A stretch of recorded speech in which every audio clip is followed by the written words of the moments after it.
மெய்ப்பொருள் காண்க தளத்திற்கு எல்லாரையும் நான் மீண்டும் வரவேற்கிறேங்க. இந்த லேர்ன் டு ஏர்ன் புக்கை பத்தி நம்ம பார்த்துட்டு இருக்கோம் இல்லையா? அந்த சீரீஸ்ல அடுத்த தலைப்புல இன்வெஸ்ட் நவ், இப்பயே இன்வெஸ்ட் பண்ணுங்க, எதற்காக நீங்க வந்து வெயிட் பண்ணணும் அப்படின்னு சொல்லிட்டு ஒரு டாபிக் இருக்குங்க. இதுல எதற்கு இதை சொல்றோம்னா, நம்ம சொல்றப்ப 15 வயசுலயே படிக்க ஆரம்பிங்க, 18 வயசுல நம்ம வந்து ஸ்டார்ட் பண்ணணும் அப்படின்னு சொல்லுவோம் இல்லையா? எவ்வளவு சீக்கிரமா ஸ்டார்ட் பண்றீங்களோ அந்த காம்பவுண்டிங் எஃபெக்ட் அப்படின்றது கிடைக்கும் இல்லையா? அதுக்காக தாங்க இவங்க வந்து எதுக்கு வெயிட் பண்றீங்க, சீக்கிரமே ஸ்டார்ட் பண்ணுங்க அப்படின்னு சொல்லி ஒரு சில எக்ஸாம்பிள்ஸோட கொடுத்துருக்காங்க. இப்போ 35 வயசுல இருந்து 40 வயசுக்குள்ள ஒரு 37 38 வயசுல நம்ம வந்து இன்வெஸ்ட்மெண்ட் ஸ்டார்ட் பண்றோம்னு வச்சுக்கோங்களேன். அப்ப நம்மளுக்கு திருமணம் ஆயிருக்கும், குழந்தைகள் இருக்கும், குழந்தைகள் கல்விக்கு வந்து நம்ம பணம் கட்டணும், அவங்களோட மெடிக்கல் பில் இருக்கும், தென் இன்சூரன்ஸ் பில் இருக்கும், பெட்ரோல் டீசல் செலவு பண்ணுவோம், உடல்நல கோளாறுகள் வரும் சின்ன குழந்தைகளுக்கு. இதற்காக எல்லாம் செலவு பண்ணோம்னா முதலீடு பண்றதுக்கு உங்களுக்கு வந்து பணம் கம்மியா தாங்க கிடைக்கும். ஒரு திடீர் செலவு வந்துச்சுன்னா அதுவும் நம்மளுக்கு கிடைக்காம போயிருங்க. இப்போ 18 வயசுல நீங்க வந்து உங்களோட இன்வெஸ்ட்மெண்ட்டை ஸ்டார்ட் பண்றீங்கன்னு வச்சுக்கோங்களேன்.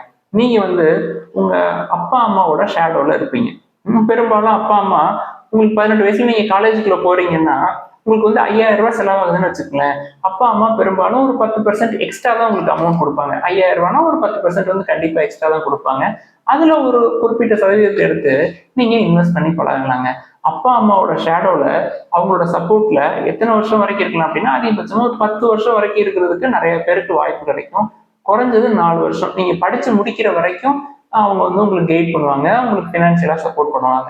அதுக்கப்புறமும் அவங்க சப்போர்ட் பண்ணுவாங்க. எப்படி அப்படின்னா, நீங்க 24 வயசுல நீங்க வேலைக்கு போயிடுறீங்கன்னா உங்களோட சம்பளத்தை வந்து எதிர்பார்த்து அவங்க இல்லை அப்படின்னாலே அதுவே வந்து பெரிய சப்போர்ட் தாங்க.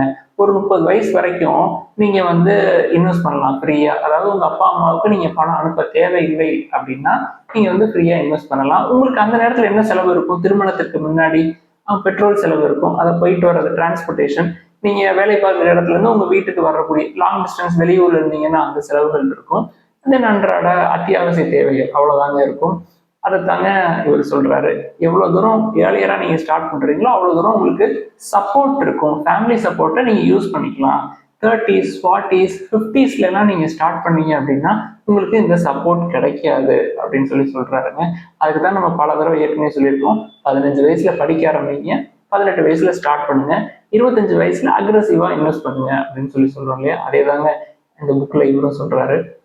அடுத்த பதிவுல இன்னொரு விஷயம், அடுத்த டாபிக் பத்தி நம்ம பேசலாம்.